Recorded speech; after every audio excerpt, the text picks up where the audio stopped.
Título del segundo libro. Ya vimos de los bienes y de los derechos reales y ahora en el título que dice de los bienes de la propiedad y demás derechos reales. La propiedad que como vieron dentro de los derechos reales es el derecho real total, pleno, el derecho real pleno de la clasificación que es el goce y la disposición.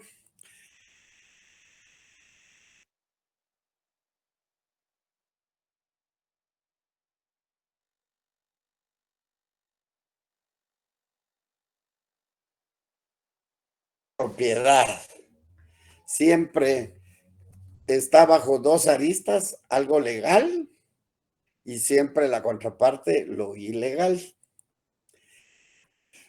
Para, para adentrarnos en ello, pues etimológicamente propiedad viene de propietas, o sea, lo que pertenece a una persona o es propia de ella.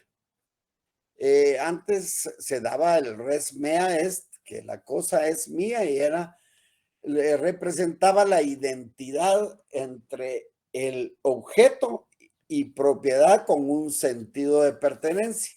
¿Pertenencia de quién? De esa persona, de ese titular. Acuérdense que yo les decía que cuando vamos a ver propiedad, estamos viendo que es solo un solo dueño. Sin embargo, ya cuando puedan existir dos o más, entonces ya estaremos hablando de una forma de propiedad, como va a ser la copropiedad. Ahorita es la propiedad. El concepto romano, pues al principio no definía, en ningún momento se hablaba de la propiedad. Y el punto de referencia lo constituyó la recepción en todo el mundo del derecho romano y el desarrollo del jus communi, el derecho de la comunidad. Ya en una obra de Bartolo, pues ya se empezó a hablar de lo que era la posesión y se planteó qué era el dominio al tener esa propiedad. Vamos a ver específicamente a qué se refería con el dominio. En el concepto romano, pues las primeras, las formas de cómo se daban las cosas y fue derivado del poder sobre las personas y sobre cosas que tenía el pater familia. Luego se dieron ya todos los jus, el jus utendi, que era usar, el jus fruendi, percibir frutos, el abutendi, el possidendi, alienandi, que es el poder, el derecho de enajenar, o sea, vender, el disponendi, que es el disponer de algo, y el et vindicandi, que es la reivindicación, que es poder recobrar algo que era de alguien y que uno lo pierde por diversas situaciones.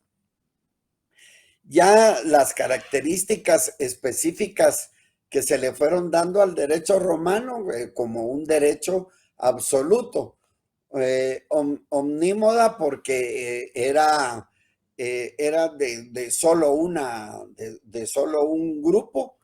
Esta se empezó a hacer es un derecho arbitrario e ilimitado y que fue el abutendi, o sea, un derecho, al ser absoluto, era un derecho de abusar de ese derecho. Fue un derecho exclusivo, no involucraba a terceros y se hizo un derecho perpetuo que no caducaba. Para ello, pues es importante conocer la evolución de ese derecho de propiedad. Ya en la Edad Antigua, al principio, se daba una propiedad religiosa en lo que al principio todo era, lo que se tenía era por deidad, era una posesión divina. Luego las cosas fueron pasando al soberano, él era el que acumulaba todo, y posteriormente este soberano pues le repartía a los súbditos, eh, le daba lo que él quisiera. Ya posteriormente se dio en esa época, en esa edad antigua, la propiedad colectiva o trivial, en la que primero se reconocía la comunidad primigenia, o sea, la nativa u originaria, que iban adquiriendo precisamente los primeros que habían conformado esa comunidad. Luego esto ya fue distribuida a cada jefe de familia. Importante es que estoy adentrándome en esto, sin embargo, se supone que esto ya lo vieron en el derecho romano y en la introducción al derecho. Y en la edad antigua ya se dio la propiedad familiar ya era específicamente de alguien, y este alguien la distribuía como él quisiera. Por lo tanto, en esa distribución que se hacía antojadizamente era muy dificultosa el entregarla a cada quien, y entonces empezó a aparecer la particularización de cada actividad, y entonces ahí se fue creando también parte de lo que era la manufactura de ciertas cosas, y así se fue creando ese concepto de propiedad. Ya posteriormente, propiamente en el derecho romano, pues se dio lo que era la propiedad quiritaria, que el propietario quiritario era el ciudadano aquel romano o el peregrino que podía comerciar y que adquiría una cosa de acuerdo a alguno de los modos que se contemplaba en el derecho civil romano, como ya lo dije anteriormente. Aquí también se daba la bonitaria o pretoriana, y en esta pues ya era reconocida y sancionada por el derecho pretoriano.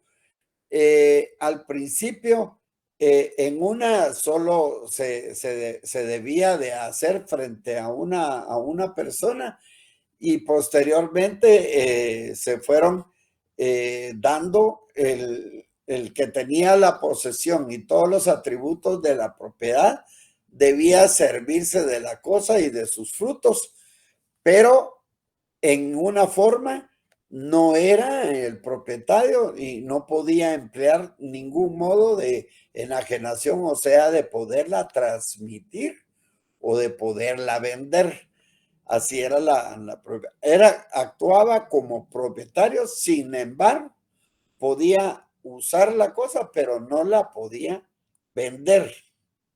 Ya en la Edad Media, pues se dio lo que era la decadencia del Imperio Romano con esa invasión de los bárbaros, y que involucra hasta la caída de Constantinopla con los turcos otomanos. Este régimen de tenencia de tierras favoreció a la nobleza rural y se empezó a estimular la servidumbre. Entonces, esto fue la clara época del feudalismo. Pues esto fue el sistema feudal. Aquí hay cómo fue una de las grandes características. Ahí les dejo la diapositiva. Y posteriormente, pues en el feudalismo, que fue muy importante, ya se daba una fiscalización judicial. Había una concesión y disfrute a cambio de un canon. Aquí es disfrute a cambio de un canon. Y ese canon iba a favor de la iglesia. Luego se dio la caída del Imperio Romano y por protección de las invasiones vikingas, musulmanas y magiares. Todo esto, los bárbaros eran todos los que habían rodeado a todo el imperio, a todo lo que era Roma, y ellos fueron los que prácticamente tomaron fueron los causantes de la decadencia y de la caída del imperio romano. Ya en la edad moderna, pues se da una hegemonía absolutista. Había un poder real, un poder sobre una cosa. Empezó el surgimiento de la clase burguesa y el nacimiento del capitalismo, limitación del consumo y la liberación del afán de lucro. Y ya se empezaba a hablar de la iniciativa privada y con la competencia por los mercados. En esta época contemporánea, que fue característica de la Revolución Francesa, ya se hablaba de una concepción liberal de propiedad.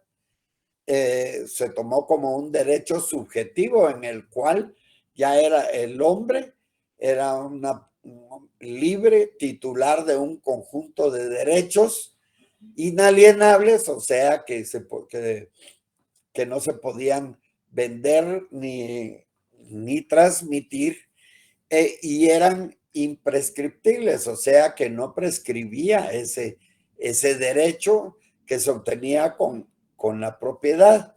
Había una libertad individual y un derecho de propiedad, autonomía de la voluntad al poder decir qué hacer con esa cosa y poder disponer a través de ello. Por lo tanto, ya se daban los contratos en los cuales se podía crear, modificar o extinguir una obligación y por lo tanto, y aquí tomó auge lo que era la personalidad jurídica propiamente del propietario. Esta revolución francesa, resumida en una primera revolución política burguesa que produjo reformas sociales, económicas y posteriormente la abolición del feudalismo, la garantía de la propiedad privada, el surgimiento de los derechos humanos que constituyó un referente político e ideológico en esta edad ya contemporánea. El derecho pues, de propiedad se transformó y evolucionó a lo que era la revolución industrial. Ya posteriormente surgían las transformaciones agrarias, los cambios en la propiedad de la tierra, los nuevos sistemas de cultivo, el aumento de la población, así como el descenso de la tasa de mortalidad y una elevada tasa de natalidad que hacía que hubiera una expansión del comercio con innovaciones técnicas como la energía hidráulica y la máquina de vapor. En esta edad contemporánea, las revoluciones liberales, el auge del sistema capitalista, la propiedad privada en sí, el desarrollo de medios de transporte, del comercio y de los mercados, así como el éxodo del campo a la ciudad. Ya hubo un hacinamiento en las fábricas que producía una asfixiante división del trabajo. Luego aparecieron las especializaciones propiamente del trabajo, con una propiedad aglutinada en el Estado. Por lo tanto, de tanto hablar de la propiedad, entonces podemos decir de dónde viene o qué justifica la existencia real de la propiedad. Y para ello hay tres teorías que nos van a tratar de explicar cómo se originó la propiedad. Hay una primera teoría de la ocupación. Y esta pues está fundamentada en la apropiación primitiva de las res nullius, o sea, de todas aquellas cosas que no tenían dueño. Y aquí aparece, explica el aparecimiento de la propiedad, pero no justifica realmente su existencia. Cada quien se apropió de esas cosas que no tenían dueño y así se inició la propiedad. Posteriormente se dijo, no, hay realmente lo que justifica la propiedad es una teoría que se tituló del trabajo. Se decía que realmente la propiedad era derivada del trabajo como recompensa a este mismo trabajo. Era una pretensión moral y jurídica al señorío de lo producido. Primero de la ocupación por esas cosas primitivas y posteriormente la teoría del trabajo que era derivado como recompensa del mismo. Había otra teoría,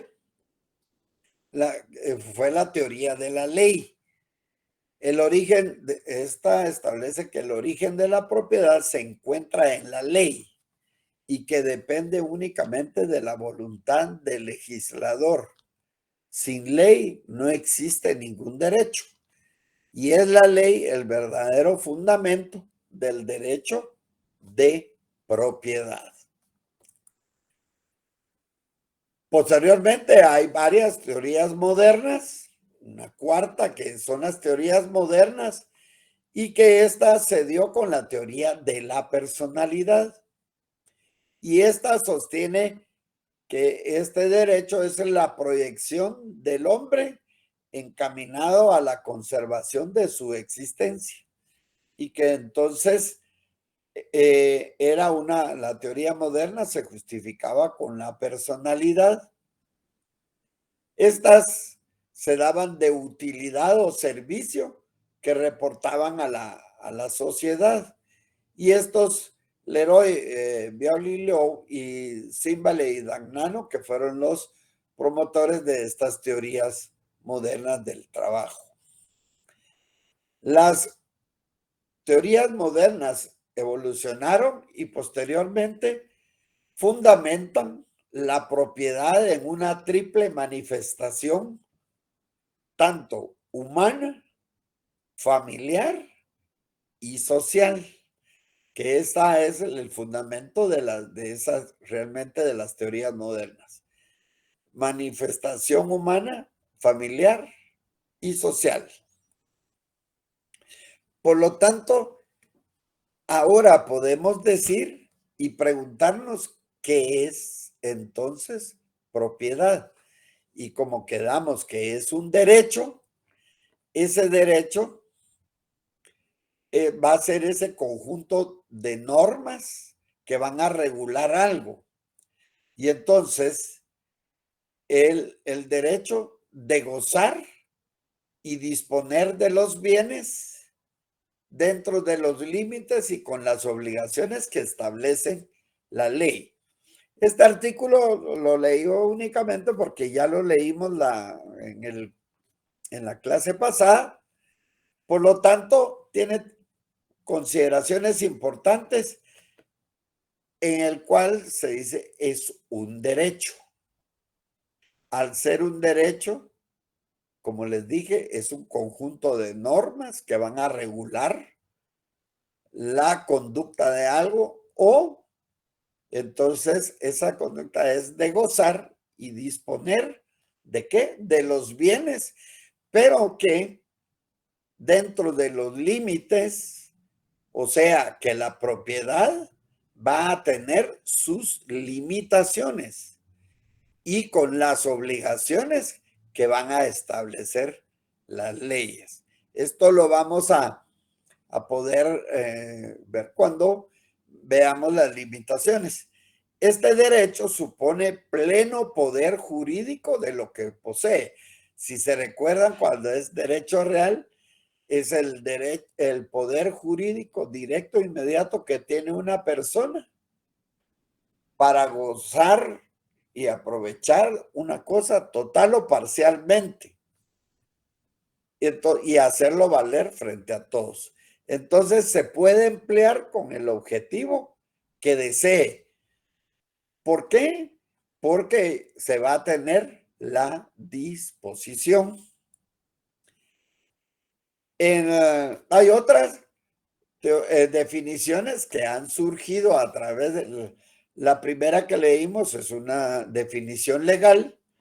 Sin embargo, hay quienes dicen que es el derecho en virtud del cual una cosa se encuentra sometida de una manera absoluta y exclusiva a la acción y voluntad de la persona. Es lo mismo en la que ella va a poder gozar y disponer. Es una acción exclusiva de la persona.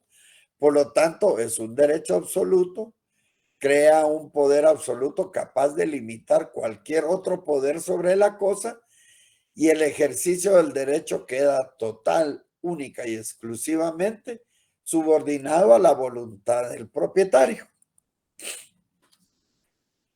Si recordamos la clasificación de los derechos reales, recordamos que son tres los derechos reales de goce y disposición, de mero goce, o sea que no tienen la disposición, y los derechos de garantía.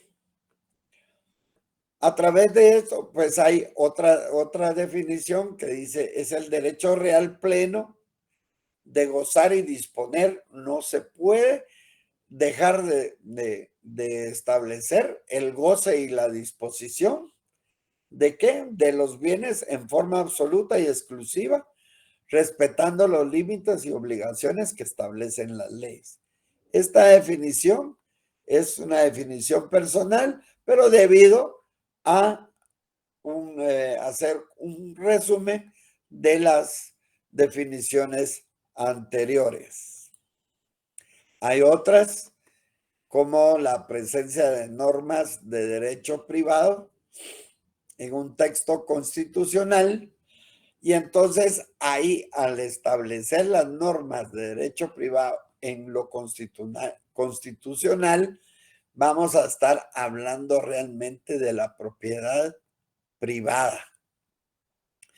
Esta pues va a ser el resultado de una transformación de las constituciones modernas. El hombre es una relación jurídica con las cosas. Y los hombres deben poder tratar libremente sobre todo lo que les interese, lo que sus necesidades les acerquen, y sus contratos se multiplican tanto como sus necesidades. Así lo establece Portales. Por lo tanto, propiedad, al agregar esa normativa constitucional, hablamos de propiedad privada.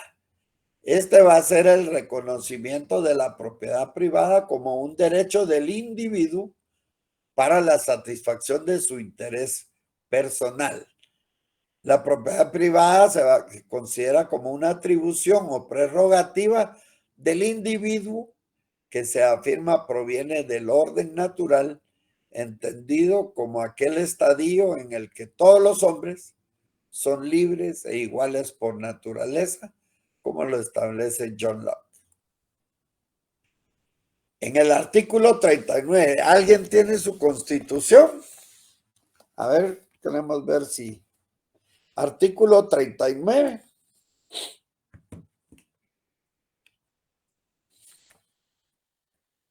Sí, licenciado. Se lo leo, si gusta. Compañera, sí, por favor.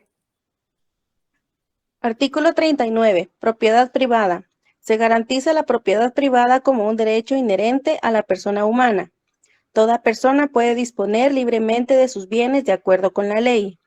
El Estado garantiza el ejercicio. Sí, ¿Sigo? siga, perdone. El Estado garantiza el ejercicio de este derecho y deberá crear las condiciones que faciliten al propietario el uso y disfrute de sus bienes, de manera que se alcance el progreso individual y el desarrollo nacional en beneficio de todos los guatemaltecos. Bueno, entonces aquí Podemos que la propiedad privada garantiza la propiedad como un derecho inherente y que establece que toda persona puede disponer libremente. Pero ¿qué representa la palabra disponer? El verbo disponer.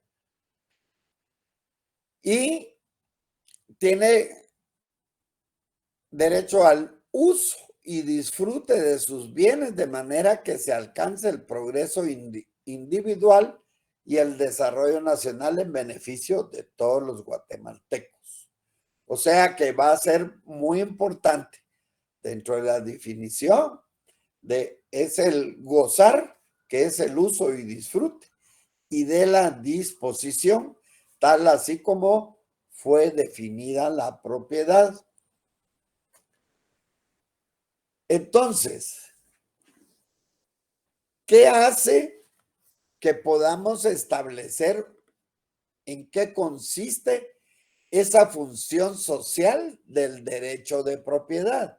Si ustedes lo ven aquí, en este dice, el Estado va a garantizar el ejercicio de este derecho y el desarrollo nacional en beneficio de todos. Por lo tanto, la conexión propiedad-libertad aparece compensada por la vinculación con el principio de solidaridad. No dañar y sí beneficiar a la sociedad. La superación del egoísmo individualista ante la imposición de vínculos, límites y obligaciones del derecho de propiedad y que han de ser observados por su titular en su ejercicio con la intención de compatibilizar la satisfacción de sus intereses con los más generales de la colectividad. O sea, que yo puedo tener derechos, pero no puedo abusar.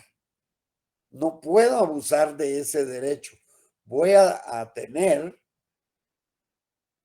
la imposición de esos vínculos, límites y obligaciones de ese derecho de propiedad. Por lo tanto, no es una propiedad absoluta, sino que va a tener sus limitaciones. Puedo gozar y disponer, pero va a tener sus limitaciones. Por lo tanto,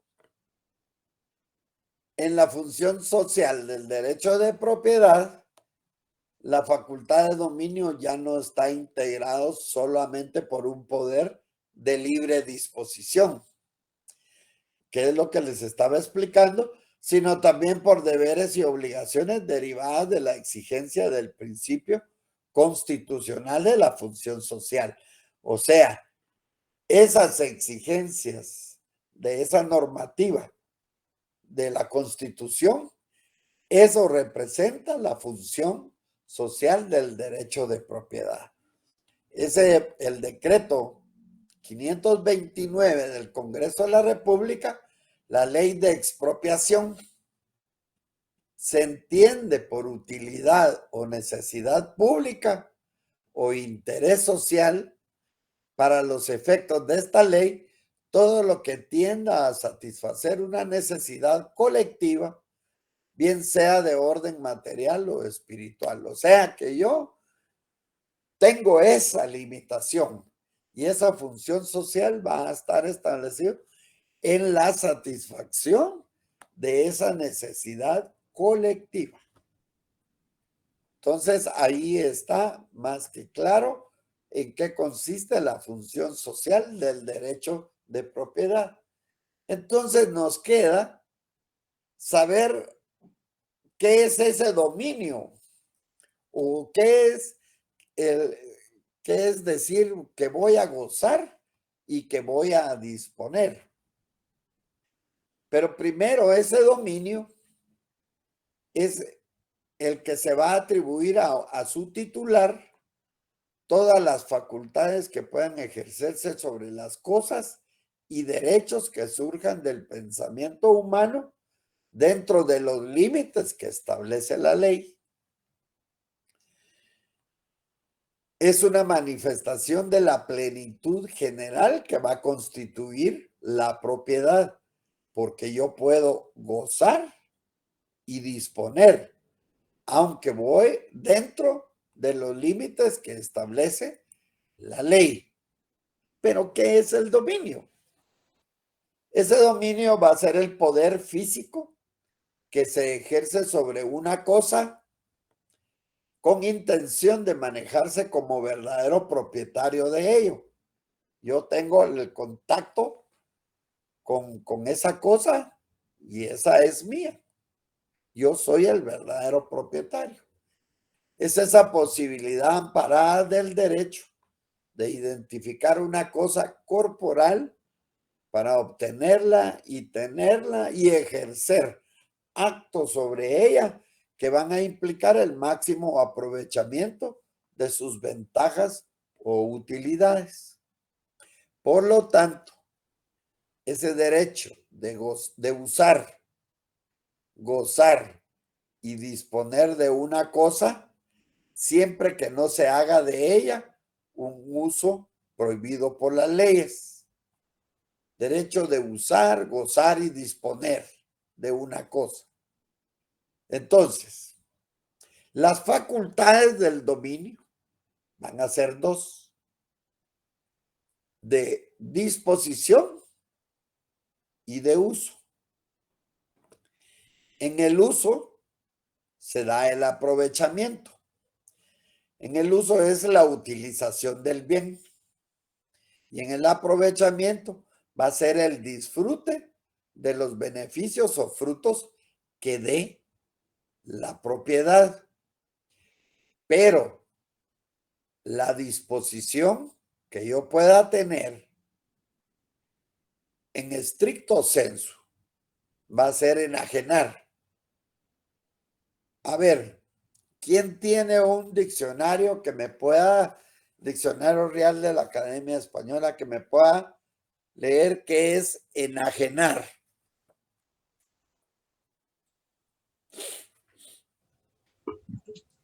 Vender o ceder la propiedad de algo u otros derechos. Vaya, Segundo, sacar a alguien entonces, fuera de... exacto, ¿verdad? Entonces, esa es la disposición, pero va a tener la disposición si es el verdadero propietario, si tiene la facultad del dominio. Entonces, él va a poder usar y aprovechar y disponer, puede enajenar, pero también puede gravar. Y al decir gravar es imponer una limitación sobre un bien a efecto de garantizar con este el cumplimiento de una obligación. Por ejemplo, yo tengo una casa y necesito hipotecarla. Entonces, impongo sobre la casa la limitación o el gravamen sobre ese bien inmueble a efecto de que con él voy a garantizar que voy a cumplir con mi obligación. Y en la hipoteca, ¿cuál va a ser el cumplimiento de mi obligación? ¿Quién me dice? ¿Cuál va a ser el cumplimiento de la obligación en una hipoteca? Pagar. Pagar, claro. Entonces, yo grabo mi casa, le impongo una limitación al bien como garantía de que voy a cumplir con mi obligación. Si yo pago, no pasa nada con mi bien. Pero si no pago, ahí vienen las complicaciones. Entonces, puedo usar y puedo disponer. Por lo tanto, las facultades del dominio son dos: de uso y disposición, o sea, el uso y el aprovechamiento, y la disposición, o sea, enajenar y poder grabar. ¿Estamos? En la definición de qué es propiedad, en el artículo 464, establece dentro de los límites y con la observancia de las obligaciones. Los límites se alude a las restricciones comunes a todo derecho de propiedad y limitaciones que son reducciones del poder del propietario en ciertos casos. Los límites son las restricciones comunes a todo derecho de propiedad, son comunes. Y esas limitaciones van a ser las reducciones del poder del propietario en casos singulares. Lo que no puedo hacer, estoy limitado, no puedo hacer en determinados casos. Y los límites, todo esas restricciones a los cuales están todos los que tienen el derecho de propiedad. La diferenciación presenta importantes consecuencias prácticas, puesto que al ser los límites el régimen normal sobre una determinada categoría de bienes, no hace falta un acto especial para imponerlos y basta con invocar la norma. O sea que están los límites y las limitaciones, ¿en dónde van a estar establecidas? En la ley. Las limitaciones necesitan de un acto especial y expreso de imposición y han de ser probadas. Bueno, leamos el artículo 473.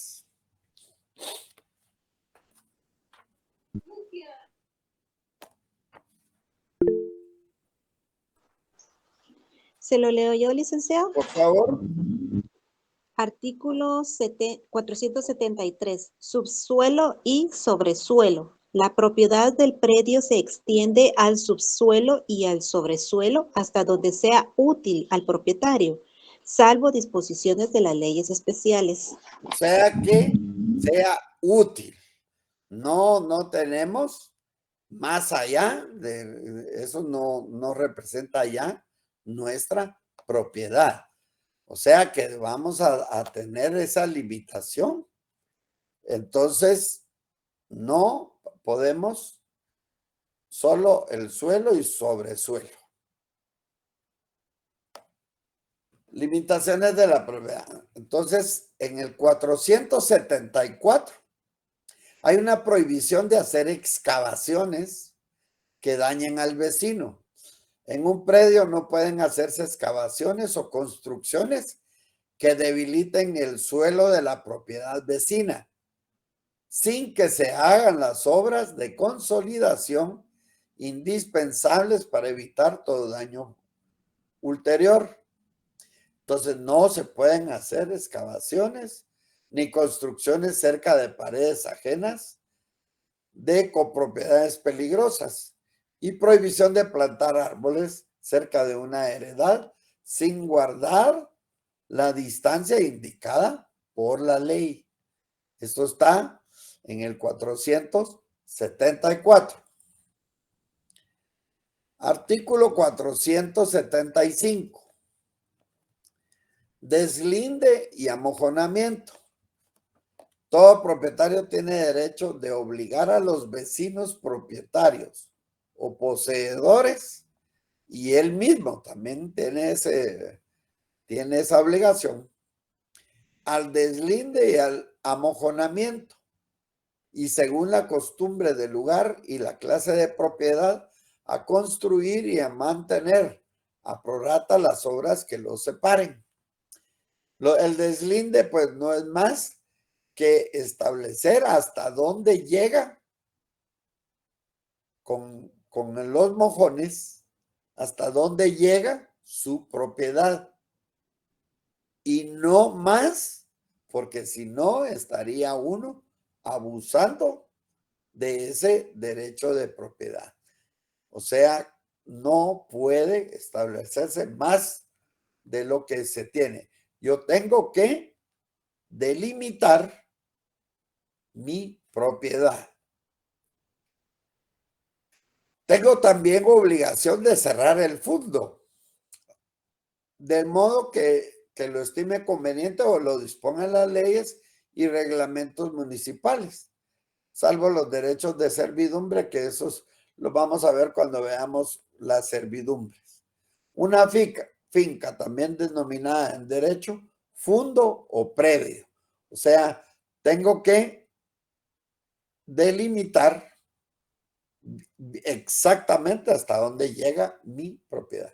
Tengo la obligación de cerrarlo, o sea, de cercarlo o delimitarlo claramente. Construcciones cerca de edificios públicos. Nadie puede edificar ni plantar cerca de las plazas fuertes, fortalezas y edificios públicos, sino sujetándose a las condiciones exigidas en los reglamentos respectivos. O sea que no se pueden edificar ni plantar cerca de las plazas fuertes y fortalezas y edificios públicos, a menos que se hayan hecho y se cumpla con los reglamentos. Las servidumbres, pues, esto es como una servidumbre legal de paso, es en lo que si yo no, hay dos predios, el predio A de un señor y el predio B de otro, pero uno de ellos no tiene salida hacia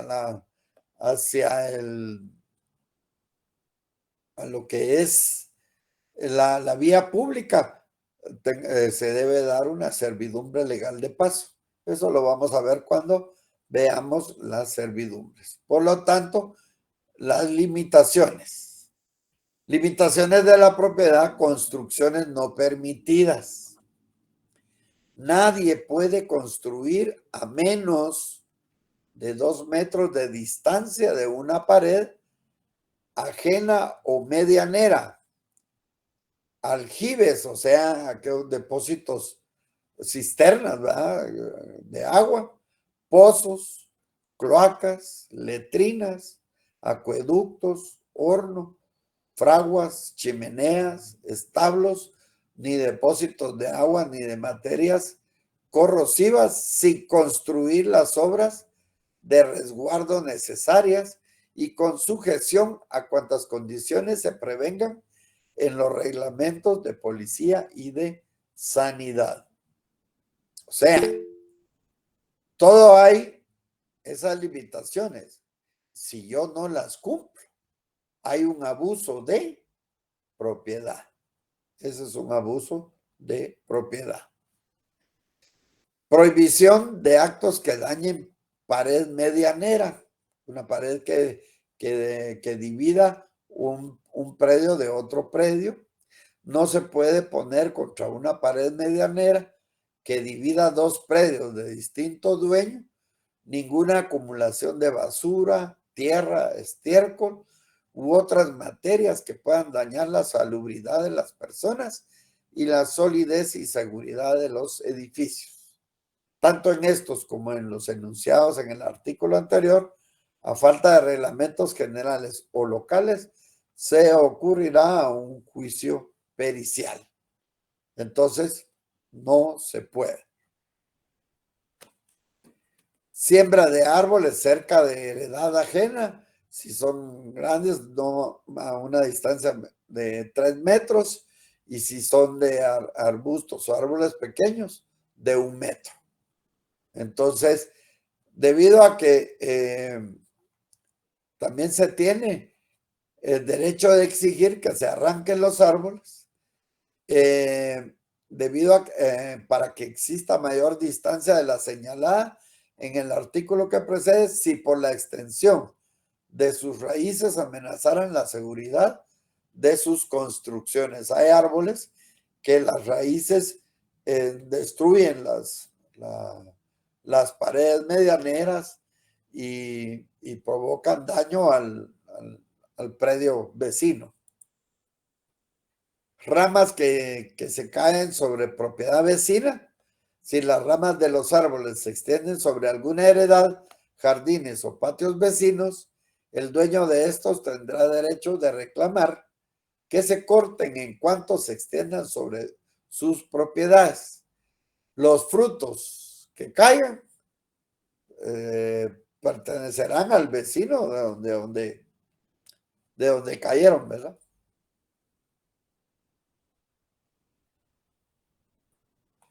Limitaciones de la propiedad, obra peligrosa.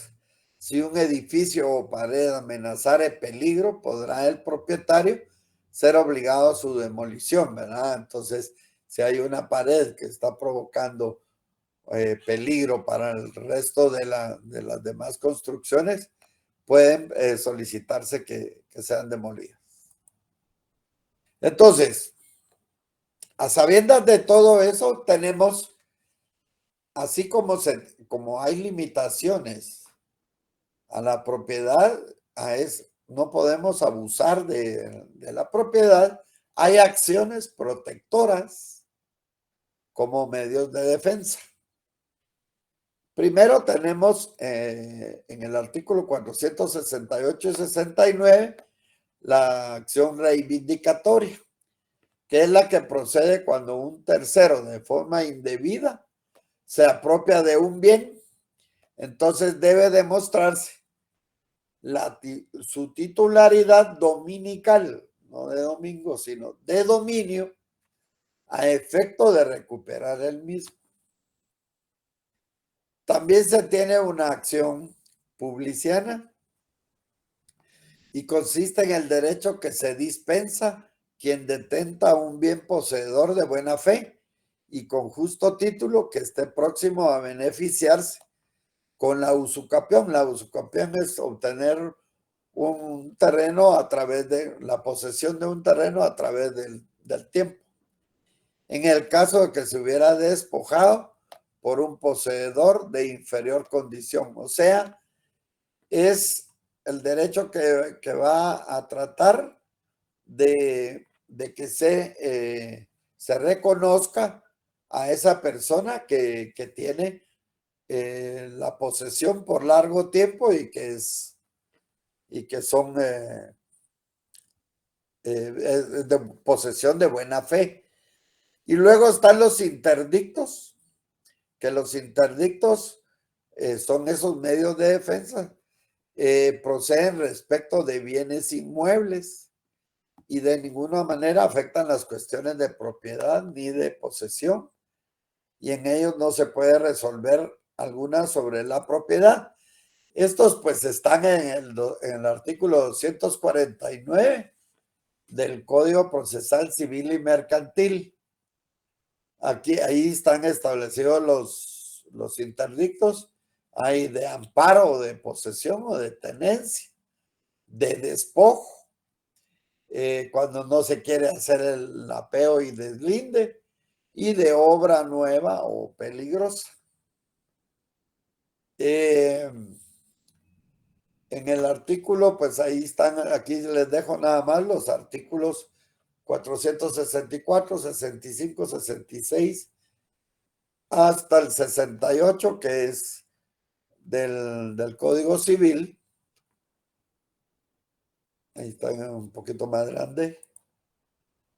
La reivindicación, los frutos de los bienes, todos los artículos que ustedes tienen que señalar y volver a leer. Entonces, esta es lo que concierne a propiedad. Pienso que las hojas de las hojas de estudio que les dio la licenciada, pues con ello se complementan todas las imágenes. No se puede hablar de propiedad sin tratar de hablar realmente de lo que es la historia. Por lo tanto, ahí estamos. Vamos a ver. Bueno, ¿alguna pregunta. Sé que es un poquito bastante tedioso, pero si vuelve uno a repasar las diapositivas, va a ir entendiendo, está lo más claro posible. Si usted vuelve a leer el artículo 464, a ver, alguien que me lea el artículo 464 de nuevo. Yo se lo leo. Dice artículo 464, contenido del derecho de propiedad. La propiedad es el derecho de gozar y disponer de los bienes dentro de los límites y con la observancia de las obligaciones que establecen las leyes. O sea, los límites y las limitaciones, ¿verdad? O sea, que es el derecho de gozar y disponer. Ahora podemos decir que gozar es el uso y el aprovechamiento. Y el disponer, puedo enajenar, o sea, vender, transmitir, y puedo también gravar, o sea, imponer un gravamen a mi propiedad para garantizar el cumplimiento de una obligación. Si yo tengo esas facultades, tengo el dominio. Por lo tanto, las facultades del dominio son dos: de uso y aprovechamiento y de disposición, en la cual yo puedo enajenar y puedo grabar. A ver, ¿alguna pregunta? Tenemos tiempo. Un poquito tedioso, ¿eh? Cansado.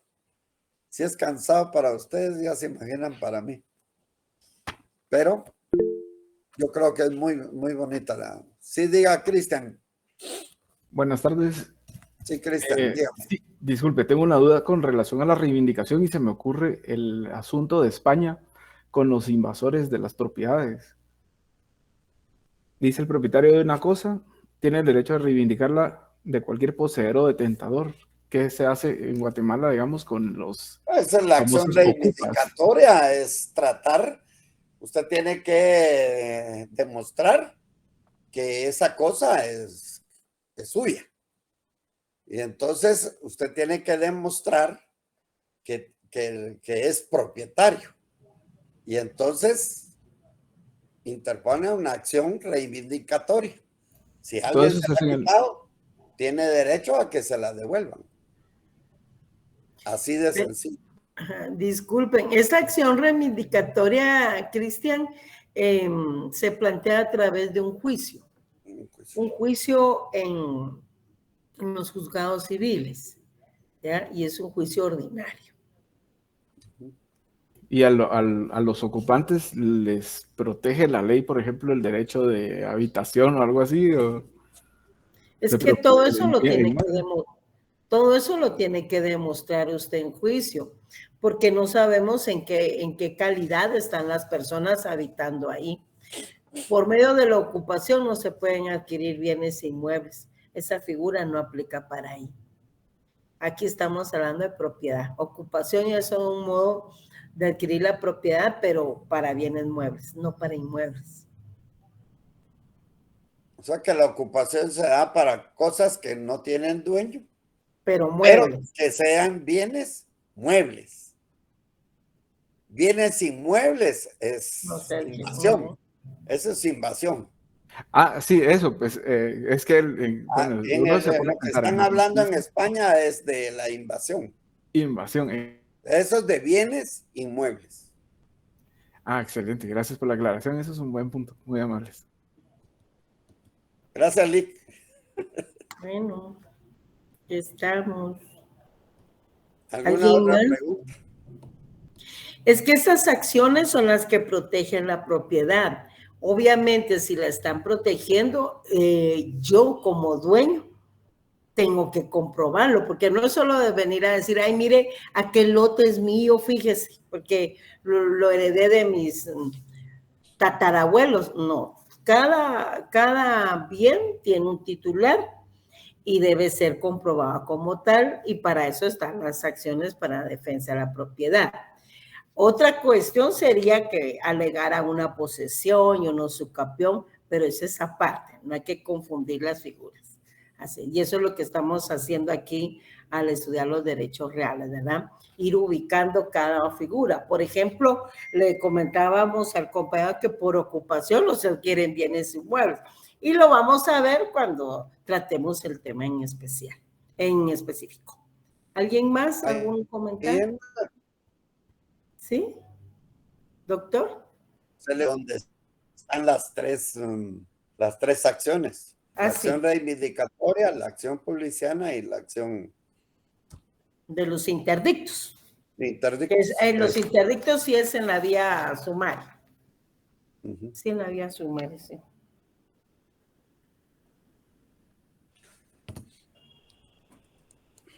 A ver, ¿Alguien más? ¿Alguien más? No hay preguntas, todo está bien. Todo está claro. Creo. ¿Alguien más? ¿No? Bueno, entonces dejamos ahí. Sí, Cristian. Bueno, solo quería comentar que me parece muy interesante el artículo de construcciones no permitidas, ¿verdad? Cloacas, letrinas, acueductos, porque pues la explicación es que a la hora de hacer el pozo lo hacen vertical, pero cuando el agua empieza a golpear las paredes, empieza a extenderse y se traga toda la casa del vecino también. Así es. Humedece las paredes y hasta daña el ladrillo o el bloque, ¿verdad? Contamina. Además tiene que construirse bajo los cánones de protección de la propiedad vecina. Así es. Eso está un poco difícil, pero eso, ¿cómo se llama? Abuso de propiedad. Abuso de Por propiedad. eso es que la definición es muy clara, ¿verdad? Dentro tiene derecho de gozar y disponer, que ahí están las facultades del dominio, pero con los límites y las obligaciones observadas en la ley. O sea que no tiene la propiedad, pero no es tampoco para abusar, no es absoluta. ¿Y se puede entonces demandar ese abuso de propiedad cuando ya lo perjudica a uno? Por supuesto que esas son las reembolsos. Cobrar los daños y perjuicios que le ocasione, ¿verdad? También en juicio.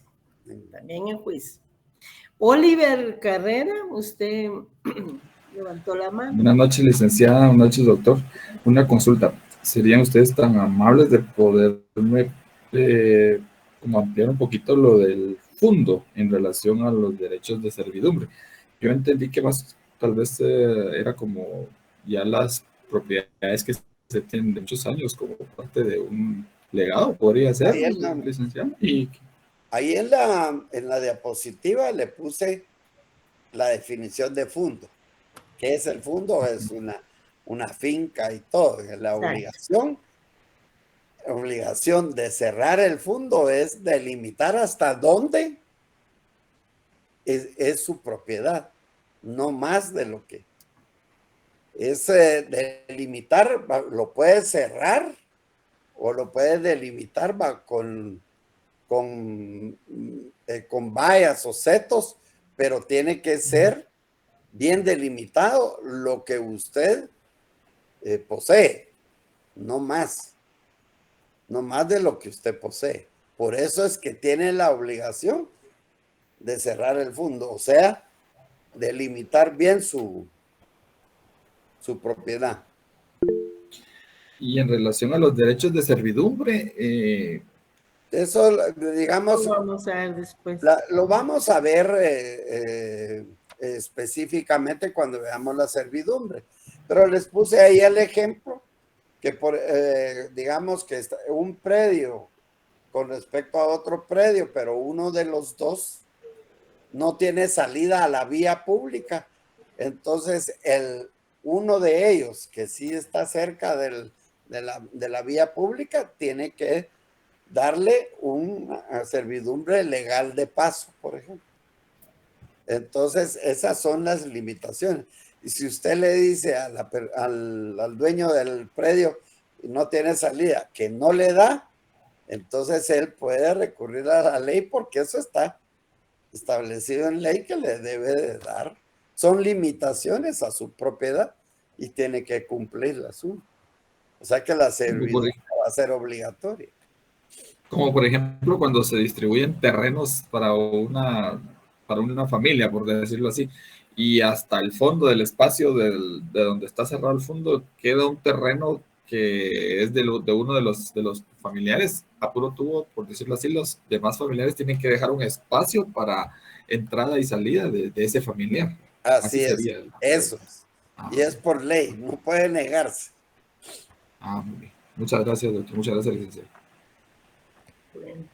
Es que miren, la servidumbre, no precisamente, Rosario, no precisamente la servidumbre va a ser un paso. Lo que pasa es que la servidumbre, lo vamos a ver, es un derecho real de mero goce, y lo que se hace es gravar un bien inmueble, ¿verdad? Porque la servidumbre es para bienes inmuebles. Entonces se grava un bien inmueble a favor de otro bien inmueble para su utilidad. Y entre otros está, por ejemplo, el acceso que debe de tener un fondo a la vía pública, por ejemplo, ¿verdad? Pero hay otras clases de servidumbre, hay de desagüe, hay de abrevadero y saca de agua, hay de conducción de energía eléctrica, etcétera. Pero como les repetimos, ese tema es específico de la servidumbre como un derecho real de mero goce. Y lo vamos a ver después. Es un gravamen que constituye un bien inmueble a favor de otro bien inmueble para utilidad, puede ser para utilidad pública o también para utilidad personal. Entonces... Eso se realiza en lo privado, ¿no? ¿Perdón? Eso se realiza en lo privado. No, también puede haber a nivel de Estado. Ajá, por eso le decía, hay de energía eléctrica, por ejemplo, para colocar los postes, hay para colocar las señales de telefonía, todo eso. Y entonces lo puede constituir el Estado también, siempre y cuando haya una indemnización. Ahí lo vamos a ver. Por eso la diapositiva que les presenté solo tiene 2 ejemplos, no le podía poner más. Está lo del paso y está el brevadero, la conducción de agua. Entonces, eso lo vamos a ver por eso se los dije ahí cuando iba explicándoles, va a ser específicamente cuando veamos las servidumbres. Así es. ¿Alguien más, compañeros? Yo vi que había alguien más, pero aquí pasa muy rápido el mensaje, entonces pidan la palabra, ¿verdad? Es mejor. Licenciada, había sido yo, pero con la aclaración que está dándole el doctor al compañero sobre los pasos que se tiene que permitir por ley, ¿verdad? Pero ya me quedó aclarada la duda, muy amable. Bueno, para servirle. Gracias. ¿Alguien más? Ok, finalizamos aquí entonces y nos vemos el día jueves, Dios primero. Pasen feliz tarde. Gracias. Les agradezco mucho. Feliz tarde, licenciada. Feliz tarde. Gracias, feliz tarde.